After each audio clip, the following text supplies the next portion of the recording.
કેટલાય સપનાને આખી ઊંઘ આપી અને કેટલાય લોકો માટે પોતાને જ ભૂલી ગયો હતો.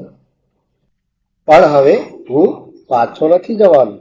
શાંતિ હવે મારી લક્ઝરી નથી, એ મારી પ્રાથમિકતા છે. પહેલા એવું હતું કે કોઈ સોરી બોલે ને હું પસ્તાવાની ફી લઈને ઊભો હતો. હવે હું કોઈના ડાયલોગ માટે નહીં, પણ મારી સેલ્ફ રિસ્પેક્ટ માટે જીવું છું. હું પાછો નહીં જઈશ.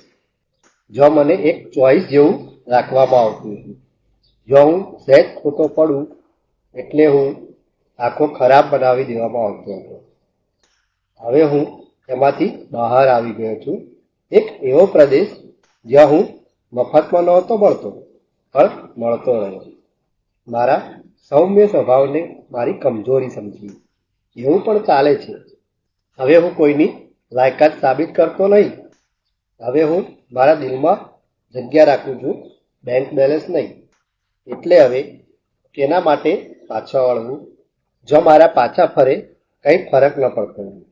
હવે હું છું શાંત, ધીરો, સમજદાર અને દૂર. મિત્રો, જો તમને આ વિડીયો પસંદ આવ્યો હોય તો લાઈક કરજો, શેર કરજો અને ચેનલને સબસ્ક્રાઈબ કરવાનું ભૂલતા નહીં.